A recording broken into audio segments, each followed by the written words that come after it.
The Memory of Love, Chapter 52. The rains are over, seemingly fled from the skies. Adrian feels the relief. The tide of red silt has cleared from the sea. The traffic speeds. The people slow. Today, the patients are out in the sun, raking the newly cut grass. A line of 8 men bent at the waist. From his office, Adrian watches Salia watching them. Arms crossed, legs apart. White uniform, spotless. At that moment, Salia looks up, sees Adrian, and raises a hand in salute. Adrian waves back. He turns away from the window. Somewhere out there in this city is Mama Kay. What is she doing? He imagines her in the crowds at the market, searching out bargains among the stalls. In the mornings, he encourages her to spend the money he has given her to furnish the house. But she moves slowly and reluctantly, and Adrian waits for her the way he has learned, like a hoarse whisperer, while his back half turned. He is happy. The new house, modest, white painted, but with good floors and a small garden, became theirs for a modest rent 3 weeks ago. The balcony at the back faces the mouth of a small river. Adrian worried about mosquitoes, but Mama Kay assured him there would be none. And in this matter, she has proved correct. He is happy. Each morning he wakes up to absorb the fact of his new life. A week last Wednesday, outside a supermarket, he saw the deaf boy again. The boy he had first seen at the police station, arrested for who knew what reason. The boy had recognized him. Adrian gave the boy a coin. The boy pressed the fingers of both hands against his lips, gestured towards Adrian, and smiled. He watched the boy run back to his friends. When they'd first met, he and the boy, Adrian had been a different person. He feels this so strongly. He wonders how the boy had even recognized him. He is happy, except in those moments when he thinks of Kate and Lisa. A jolt from his conscience surges through his body, hot like electricity. He looks in the mirror and sees the traces of gray which his hair has held for years. The two vertical lines between his eyebrows. He wonders how he can be doing what he is doing. At those times, he hides himself from Mama Kay for fear of allowing her to see what he sees, that he is underserving. At night, he and Mama Kay read together, out of necessity, making their own simple entertainment. They talk and play cards. Once Mama Kay brought out a Ludo board, at once a reminder of Kai. Adrian pictured Kai, his erratic beard, too youthful to grow into a full beard. Jealousy, like a snake bite to Adrian's heart. For some reason, he found himself pretending he knew nothing of the rules of Ludo. He used it as an excuse not to play. Last evening, she lay on her back, listening while he read aloud from a book and rubbed scented oil into the skin of her stomach with slow circular movements. From outside came the sounds of the mosque, of the football match playing at the video center. Like a child, she can hear the same story time and time again. Though, unlike a child, she might snatch the paperback from his hand and read a section for herself, improving upon his infection. She has a gift for it. Like a child, she knows sections of the narrative by heart. They say, when trouble comes close ranks, she says in an accent incorrectly, yet somehow appropriately, of the deep south. She has read Wide Sargasso Sea 4 times, though never Jane Eyre. He makes a promise to himself that he will find her a copy. It will be a gift, though he has no idea where he might find a Victorian novel in this city. He stores them up. These future gifts in his mind, moments to be spun out into the future. He leans across and places the palm of his hand flat on her stomach. He thinks he feels the child inside, though it is but the shadow of her heartbeat.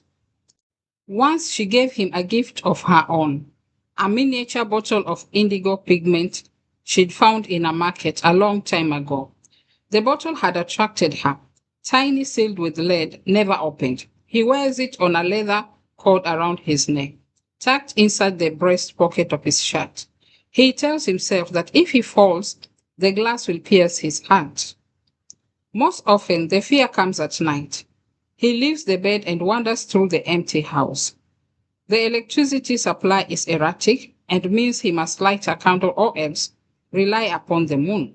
In those dark moments, he thinks of the scale of what has been sacrificed, of Kate and Lisa, of the worst that could yet happen. That happiness such as this cannot last. He moves through the rooms and returns to bed, counting steps, counting seconds. When he slips back into bed alongside her, the fear lies low, below the surface. One night, he dreams he has lost her and wakes full of anguish. Her side of the bed is empty. When he finds her at the back of the house, talking to a neighbor, absurdly, anger comes as strongly as relief that she should abandon him during his nightmare. He watches her to see if he can catch a glimpse of what she is feeling. He sees her pleasure at his arrival, at his embrace, his small gifts and compliments. He sees no fear at all, and he asks himself, can this be so? Perhaps she does not love him, for she has never said she does and still does not talk about the future. On Monday, 3 days from now, he has an appointment with Elias Cole. He has seen the old man twice since he arrived back in the country. Though on neither occasion had much of consequence been said, Cole is dying. In the time Adrian has been away, his condition has deteriorated again. The oxygen concentrator brought back to his room for the final vote. There has been no reconciliation with Mama Kay, for which Adrian considers himself responsible. It had been a disappointment when Cole declined to call for him. Adrian has become genuinely interested in the outcome, in getting to the point of Elias' call. That night, for the first time in many weeks, Adrian takes out his drawing pad and pencil and begins to sketch. He draws the fruit bats in the tree in the yard of the new house. For half an hour, he struggles with a soft pencil to capture a likeness, the intense darkness of their faces, the brilliance of their eyes and small teeth, the elegance and fragility of their wings. He uses a flashlight to get close to them, and they seem unperturbed. One of the bats is carrying a baby upon her body. Gradually, he discerns differences between them, of character and features. After a while, he reviews his work. There are several sketches. The first, a study of the head of a bat. The second, an image of the mother and her baby. A third of a spread wing, sheer matte skin, taut edges and graceful points. It seems to him unimaginable. He ever found these creatures ugly. Quite simply, they are beautiful. I like that. Mama Kay, who has stolen up behind him, places her hands on his shoulders. Can I see? He holds up the sketchbook for her. May I keep it? She asks. Of course. He takes the sketchbook and tears out the page. Mama Kay disappears and comes back with an empty frame. Adrian turns the pages of the pad back to the earliest sketches of the sunbird outside the apartment at the hospital. He thinks of Kai and wonders if he still sleeps there, or if Mama Kay still thinks of him. There, Mama Kay holds up the drawing of the bats inside the frame. He smiles at her. Yes, it is one of his best.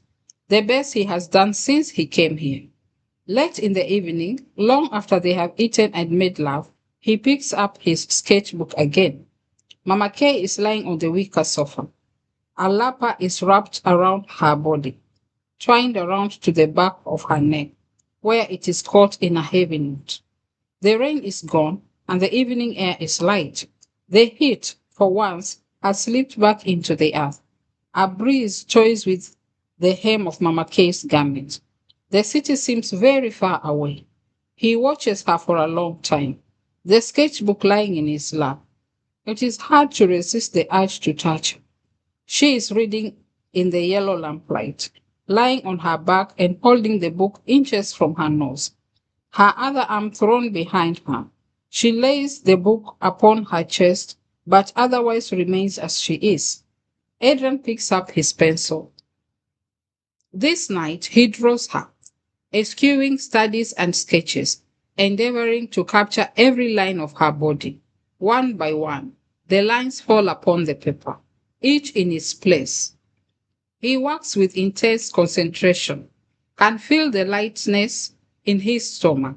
He is alive in the moment, nervous of making the next stroke, but knowing at the same time he cannot stop, or whatever rhythm, whatever alchemy of brain and eyes and fingers that currently propels him will be lost. Once on paper, the moment will be held forever. He can never forget it. He wills Mama Kay not to move. On he draws until the precise moment comes when he is finished. Perhaps for the first time, he recognizes the moment as it arrives, not a single stroke erased or redrawn. The picture of Mama Kay is a series of lines, curved and tapering, a curl of hair, the soft swell of her stomach. It is unlike anything he has ever drawn before. If you like bats so much, I can take you somewhere. He'd thought her asleep. She'd lain so still. Where are they? Adrian has no idea. He turns to see the canoe steered by the old fisherman with his single narrow paddle, head back into the waves. A canoe lies half submerged. A small jetty reaches to the sea. A fort ruined stone, thickly veined with creepers, stands above them. Mama Kay's stride is shorter now than before. Her breathing labors slightly. It is already late, perhaps 6 o'clock. Our path leads away from the small, gritty beach towards the interior of the island, past a graveyard in which stand half a dozen headstones. Adrian stops to read the names upon them and wonders what it took, all those years ago, to have words carved upon Scottish granite and brought back to be laid upon the tomb of a sailor whose own lifespan upon his island had lasted only a matter of months. A row of undulated mounds stands almost as tall as Adrian. Hills of oyster shells, thousands upon thousands, marking long ago years when the men who lived here dined on oysters and rum. The bottles lie upon the beach, are wedged between the boulders, rock back and forth upon the seabed. They are walking downhill now, away from the oyster hills, a narrow path around the edge of a disintegrating wall. Here, Mama Kay turns and stops. They are in front of a doorway, or perhaps it is the mouth of a cave. Adrian leans into the narrow portal, a colossal, crowded darkness sitting with life, the sound of a billion beating hearts. To Adrian, it feels as if the island itself is a living creature, whose center the two of them have penetrated. Outside, in front of the cave opening, they wait for night. As the darkness outside deepens, they hear inside the cave a stirring, awakenings. The first bat emerges noiselessly and is gone. It is followed by other bats, singly and then in twos and threes, leaving slipstreams of wind. Trickle soft and warm, now in tens and twenties, finally in their hundreds. Birds fly past them. Adrian stands unmoving, holds his breath for the minutes it takes for the birds to leave the cave. The air is turbulent with winds, dense with bodies. Threads of wind trails across his face and arms, seem to cling to him. The wind brings the tears to his eyes, and he closes them. They are everywhere above him, around him, though they never touch him. Their numbers seem unending, until suddenly everything comes to a halt. Adrian finds himself standing holding Mama Kay in his arms. The breath comes fast and hard from their lips. Their bodies tremble. They are holding each other, laughing. Adrian opens his eyes and is instantly awake. The sun is strong and the sky a deep blue. It is the morning of his meeting with Elias Cole. 20 minutes later, looking into Elias Cole's face, Adrian finds himself searching for trace of Mama Kay. There, in the line of the lips, the contour of the eyes, the slight prominence of the upper teeth, and when Cole smiles, as he did when Adrian entered, the likeness was there in the bottom lip, where it caught on and was pushed forward by the edge of the front teeth. How strange it is to see the face of a young and beautiful woman hidden within the folded curtains of an elderly man's skin. It occurs to Adrian. He and Elias Cole are practically kin. Cole removes the breathing apparatus from his face. Good morning, says Adrian. Somehow, seeing Cole like that makes him draw several deep breaths, like a thirsty man drinking water. Good morning. The voice as dry as paper. How are you getting on? Cole shrugs. I have nothing to complain of. The air in the room is cooler than outside. Grateful for this, Adrian sits in his customary seat. Over the last 2 days, he has read his clinical notes in their entirety. Even after he had done so, Elias Cole still retained a certain opacity. As a man, he was possessive, controlling, and ambitious, though none of those to a degree that was by any means pathological. His was a case of mediocrity rising. If he'd been possessed of any real talent, he would have been seen as a threat by the dean and eliminated like so many others. He had allied himself with the dean and ridden on the back of the dean's ambitions. When the dean became vice chancellor, he promoted Cole to his old position. In England, Adrian met people like Elias Cole every day. Some of them were his colleagues. Cole was jealous of his younger brother, whom he also loved. Parallels there between the brother and Julius. Cole had alluded to them himself. In some ways, he appeared to know himself well, which made whatever he was concealing all the more cleverly hidden. Unless, of course, the occlusions was taking place on the level of the subconscious. Adrian doubted this. He suspected Cole had been manipulating him. There is something I wanted to ask you. By all means, did you ever see Johnson again? Silence. Will Cole take the easy way out and lie? Adrian half expects him to. Instead, he replies, so, someone has been talking to you. That is always a danger in this place, full of gossips and whisperers. Now it is Adrian's turn to be silent as he considers his reply. At what point to mention Mama Kay? When Cole continues. But then again, Baba Gale tells me you and my daughter have become acquainted. Yes, says Adrian. Did you think perhaps I didn't know? Or were you worried I would disapprove? Well, I don't. Get her out of this place. There's nothing for her here. She wants to stay. I don't doubt it. She was always contrary in that way. A pause. And it was from my daughter you learned I kept occasional company with Johnson? Yes, says Adrian. Cole gives a soft snort. And who told her?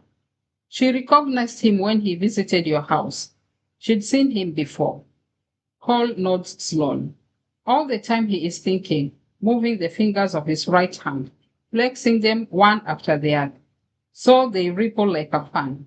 Adrian can almost hear his brain tick. He looks away.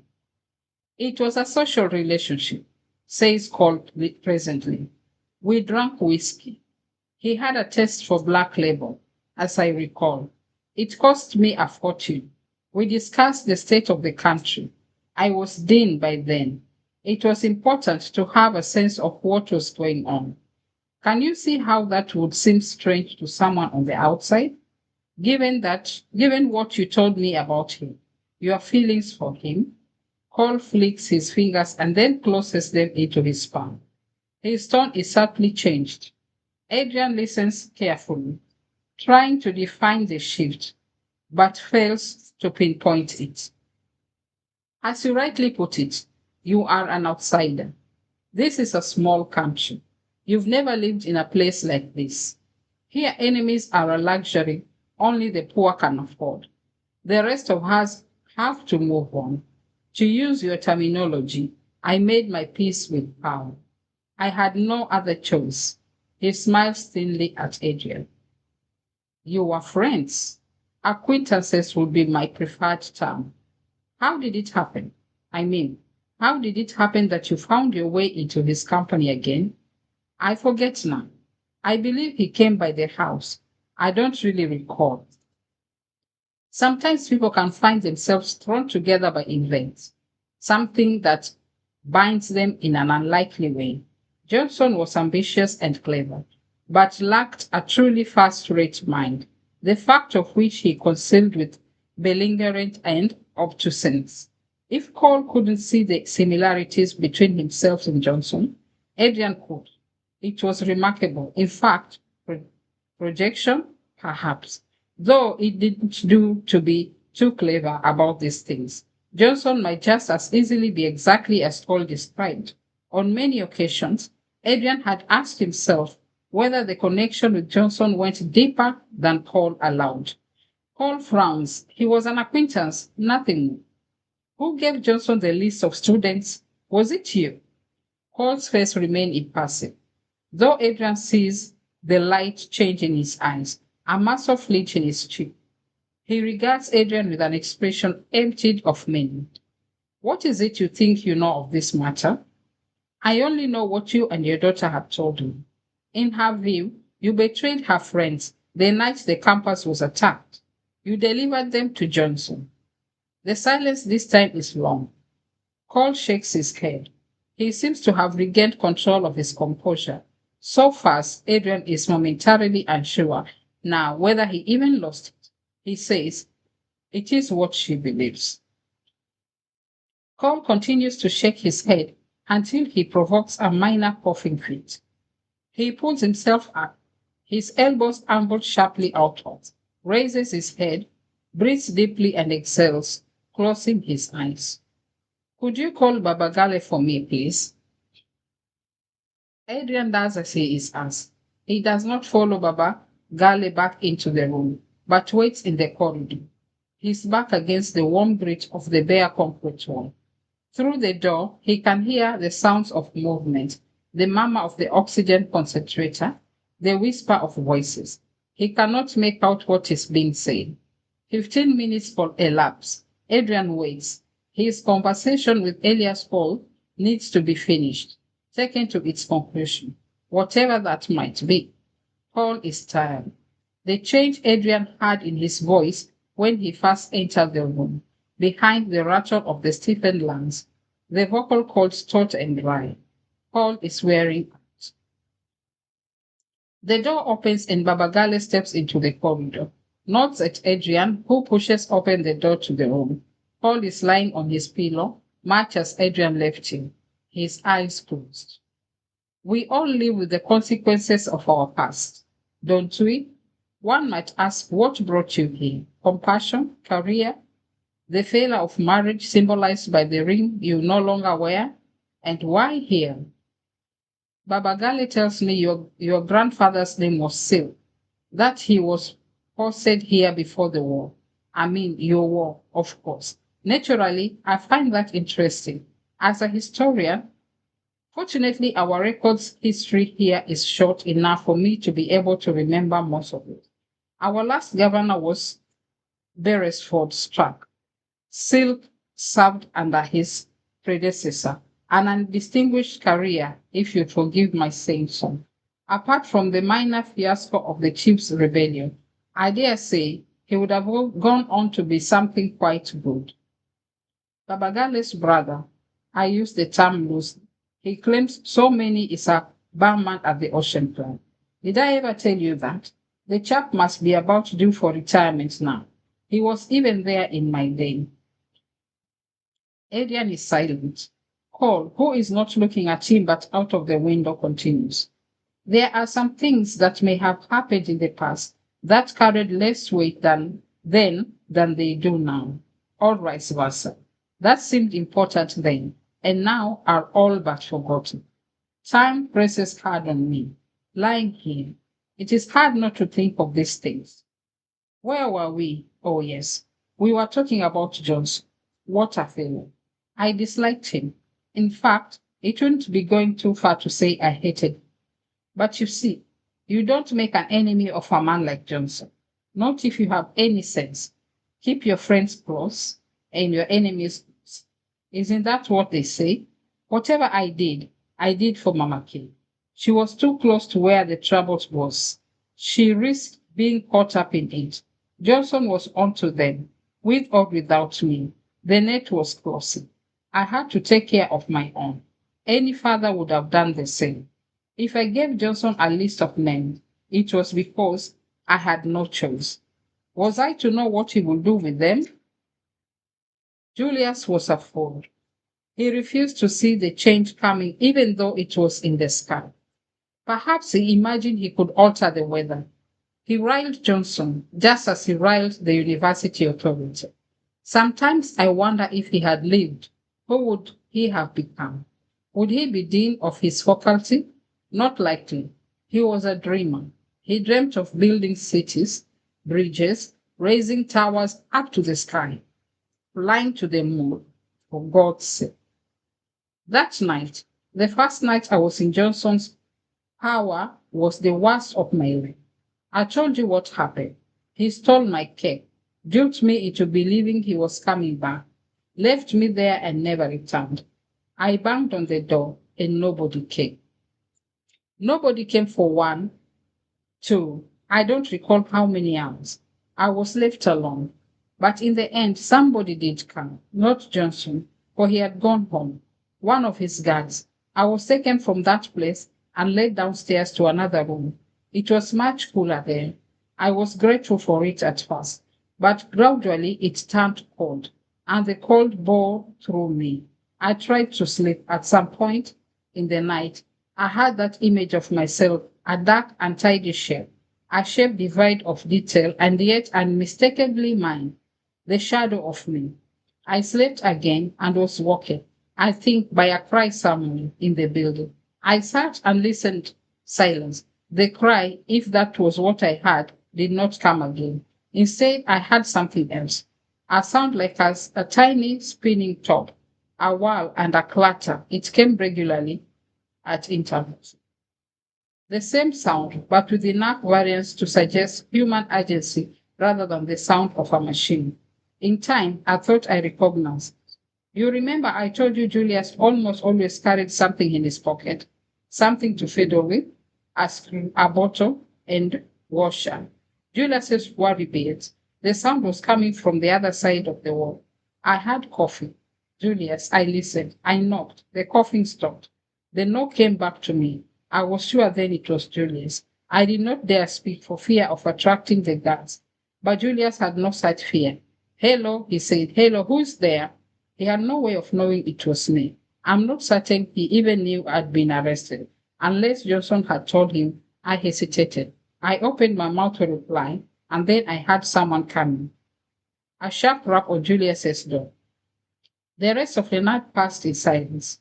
Silence, save for the sound of Julius's worry beads, the spinning top wearing itself out, over and over again. At some point, even that stopped. The next night, after a day of enduring Johnson's torment, I was returned to the same cell. I lay with my face pressed into the grit of the floor.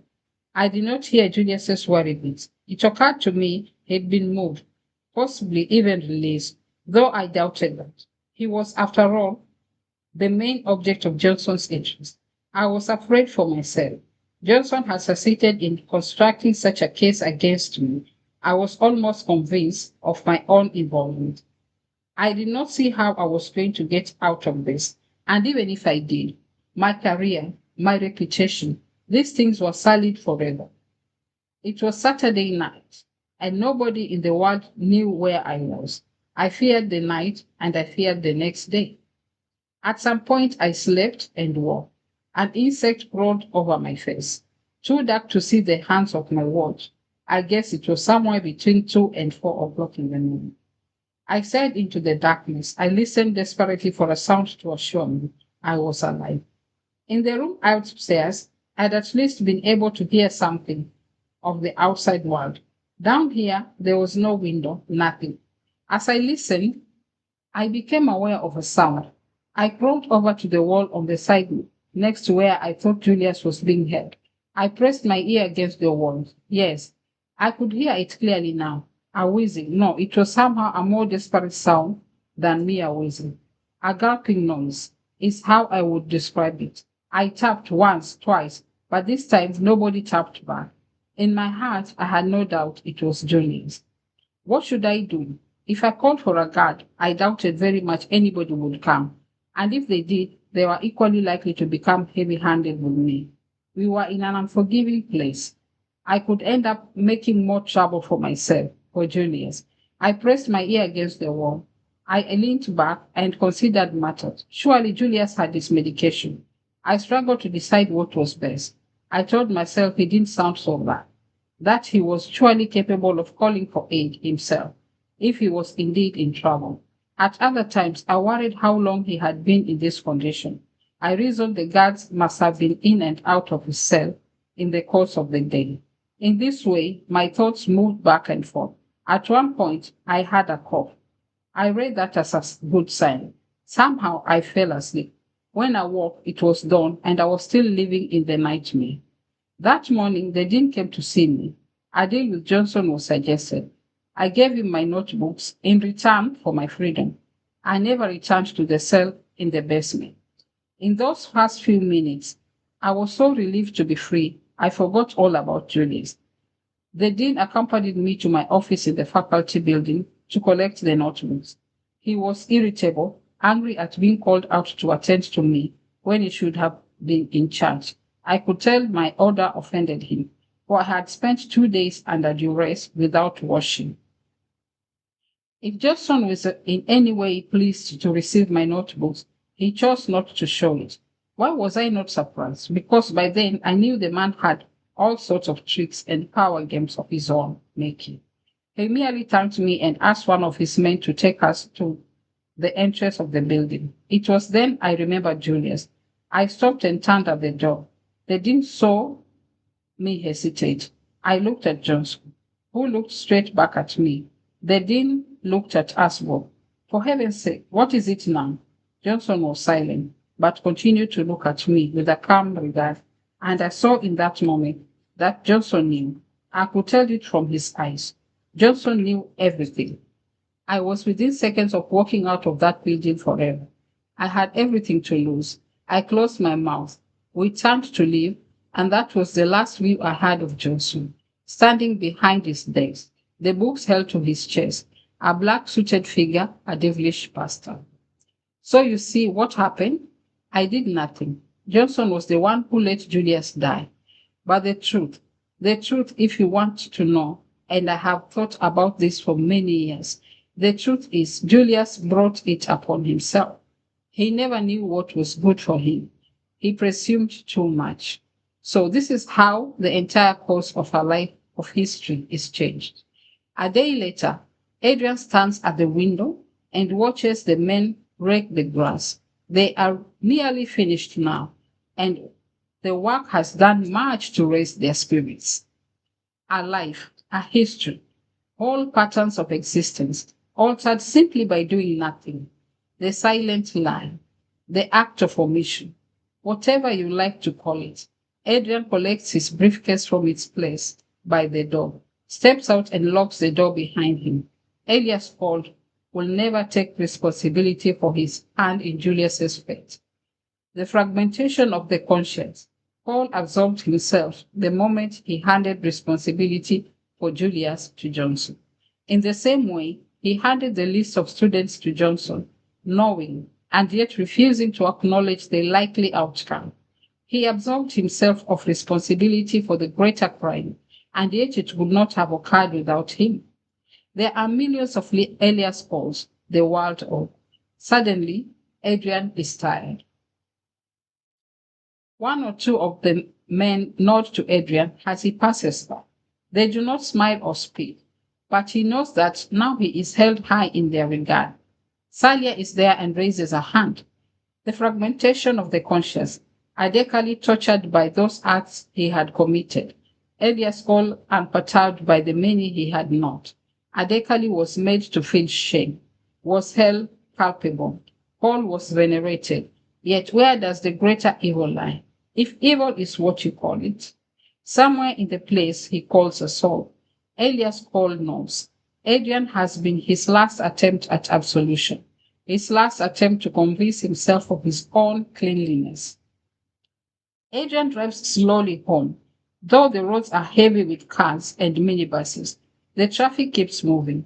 At a junction, he stops and watches a man with matted dreadlocks feed crumbs of cake to a skinny dog lying curled against him. Both dog and man look entirely content. He crosses each of three bridges, the first which divides the west of the city from the east. He reaches the junction where the traffic policeman with the wheeling arms stands. There he turns right over the peninsula bridge, where Julius, as a boy, was once lowered over the side by the men who built it, in order that he might write all their initials in the white cement on the side. The boy had watched them every day for months as they built the bridge, Julius's bridge. The final and smallest bridge is the one over the river next to his new home. Adrian turns down the track. He is early. He knows Mama Kay likes to sleep in the heat of the afternoon. Those days she is able, for the baby keeps her awake at night. There are times he has returned home to find her asleep on the cane sofa and on the veranda. For some reason, it embarrasses her to be caught sleeping. The thought makes him smile. He will surprise them. There she is. His footstep must sound in her dreams, for she begins to stir as he mounts the last few steps. He walks toward her. She opens her eyes. He smiles. She blinks, looks up at him. Her eyes wan, frowning slightly. "What is it?" he says. She half rises. Her hand is feeling among her skirts, patting the cushions of the old sofa as though searching for a lost ring. Adrian follows the movements of her hand until he sees the wide, dark stain spread out upon her skirts and the covers of the chair.